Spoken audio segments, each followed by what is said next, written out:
Just something that's been on my mind for a while, and I just want to discuss this is look at our athletes.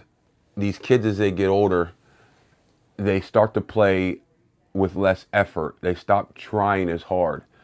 And we often account that as them being lazy or not caring as much. But I think the problem is they care too much. And a lot of that is because we've put so much more pressure on them, and we don't really take into account the amount of pressure they're under with social media and everything being recorded. And the embarrassment that we felt that lasted just a moment for them now is extended, and it could end up on Instagram and shared, thousands of times to where everyone sees it. So there's just a lot more pressure to be good all the time. So it's easier to self sabotage and not try, because then you don't have to worry about the embarrassment of failure, because you always have the fallback of, oh, I didn't even try. And if you look back at, our kids' growth as athletes, when they played young, 10 years old or younger, they played fearless. They would dive for balls that they had no chance of getting to. They didn't worry about balls and strikes. They saw ball, hit ball. But as they get older, they develop insecurities. And a lot of that is because us as parents put an insane amount of pressure on them, on top of already the pressure of the peers that they have to perform. We need to take more time to build confidence in these kids rather than constantly breaking them down because the world's beating them down. Look how concerned they are with their looks and their appearance. And, watch a basketball game and these young men are constantly toying with their uniforms, making sure everything looks a certain way, fixing their hair. Things that were never a concern 5, 10, 15, 20 years ago. But now the look has become more important than the performance. And it's not their fault, but it's our responsibility and their responsibility to get over it. So, like, remind your kids why they play the game and they love it, and understand that there's no real failure or fear. Fear only exists in our minds. And if you're willing to try your best and fail, the likelihood of success increases, because you're not worried about the opinion of others. You're not worried about anything else, but you're doing it with passion and love and giving it everything you have all the time. As we prepare, for sports tryouts in the spring season, I think it's a really good time to really home in on building confidence in our kids. I've been coaching basketball lately, and I get a lot of flack because I'm a pretty intense coach. But my intensity isn't based on winning and losing, although I do truly enjoy winning. It's really about building confidence in the kids. And we have situations to where I may be winning the game, pretty easily, but then a player is getting called for a call that's not really a true call, and this kid's getting frustrated, and he's coming to me, upset, like, am I carrying, coach? Like, what am I doing wrong? And I explain to him, you're doing nothing wrong. It's just you play the game quicker than the people officiating are really understanding, and, like, so don't change a thing.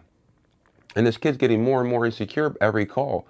So, I start talking to the ref and I say something that's a little out of pocket, but it was more so funny than anything. And I have a personal relationship with this referee. And I made it personal, and that's my mistake for doing that. But at the same time, my argument wasn't based on the score and me wanting to run it up and worried about the turnover. I was worried about my player who was losing confidence, thinking that he was doing something wrong when he wasn't. So that was my opportunity to stand up for this player and show them, hey, you're right. I'm on your side, but you can't fight this battle for you. You need to stay respectful. Let me go to war for you. And as parents, we got to get really good at knowing when to fight for them and letting them fight for themselves, because we don't want these kids to lean on us too heavy. But as coaches, you see it very often, especially in these small towns. When a coach doesn't stick up for his players, the players lose emotional control, and then they start getting in trouble with the referees or mouthing off or letting the game overwhelm them. And then you see the anxiety attacks, or you see them just completely check out of the game mentally and emotionally, and then they lose it physically. But it's only because they want someone to fight for them. They want someone to be on their side. They are insecure and they lack confidence because they're new at this sport. Even if they've been playing it since elementary school and they're now in high school, they're still relatively new at the sport. They are still below the amateur level. And if we ever want them to rise to the collegiate, professional, or whatever level they want to take it to, we need to help them build confidence. We need to be the rock that they lean on when they need it, and show them, hey, I will go to war for you.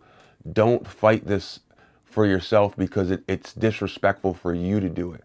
But as coaches and parents and people in positions in leadership, we have the ability to better navigate these emotional and mental things. And there's a right way to do it. And it has nothing to do with the score. The score is irrelevant. And what I've learned as a coach over the years, and I've been doing this a long time, when you stand up for your players, the score takes care of it for itself. Like, we played a very terrible basketball game, but we found a way to win because these kids didn't quit.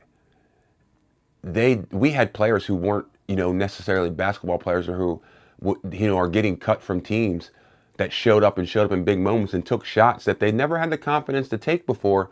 But because of the way we do things in these programs that I'm a part of, they're confident enough to take these shots in high pressure moments. They don't hesitate, they shoot. Whether they make it or not is irrelevant to me, because they're confident enough to take the shot. And that's what life boils down to. When you're presented with an opportunity, are you going to hesitate, or are you going to take the shot? I'm trying to teach these kids to take the shot. Stop pushing me out. Stop blackballing me because of the way I do things. Because the difference between me and everyone else, I truly care about these kids. I'm not here for any other reason besides helping them progress. I know my intentions are pure. I'm going to fail. I'm going to make mistakes, but I'm never going to stop trying to better myself and better every athlete that allows me to impact their life. I appreciate it if you made it this far in this video. We have to be better leaders. We have to help them face their fears and deal with the insecurities, and stop bullying, stop punching down, and start building them up.